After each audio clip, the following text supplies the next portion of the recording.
बिस्मिल्लाहिर्रहमानिर्रहीम। ये हमारे आसिम भाई हैं, मीरपुर बंगले से आए, तो 1.5 महीने बाद चेक करवाने आए।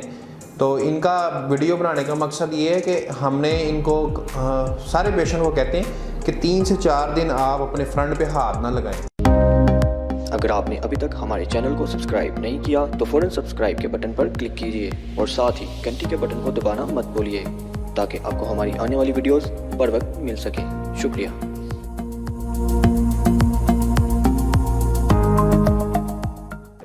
तो पेशेंट मिसअंडरस्टैंड कर जाते हैं कि वो हाथ लगाते ही नहीं, वो समझते हैं शायद हम हाथ लगाएंगे बाल गिर जाएंगे।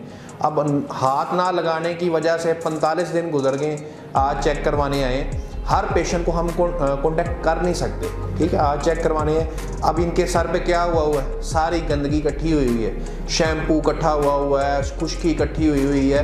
तो इस तरह आपके स्किन इन्फेक्शन के चांस बढ़ जाएंगे, बाल भी आपका अच्छा ग्रो नहीं करेगा। तो आप वीडियो बनाने का मकसद ये है कि आप 12 दिन के बाद जैसे मर्जी हाथ लगाएं, ऑयल लगा के अच्छी तरह शैम्पू से सर धोएं। सफाई जितनी रखेंगे उतना ही अच्छा आपका बाल ग्रो करेगा।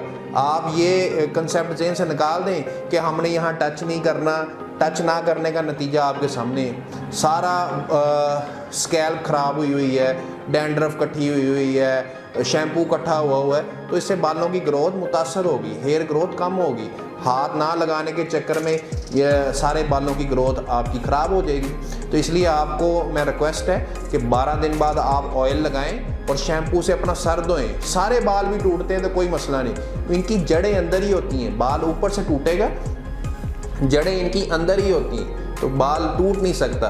बाल जड़ें इनकी अंदर ही रहेंगी।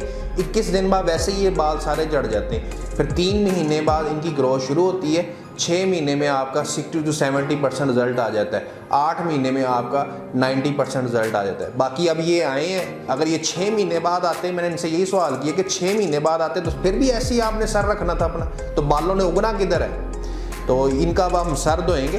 वीडियो बनाने का मकसद यही है कि आप इस वीडियो से गाइडलाइन ले लें, ठीक है। ये थी मेरी आज की वीडियो। अल्लाह हाफिज़।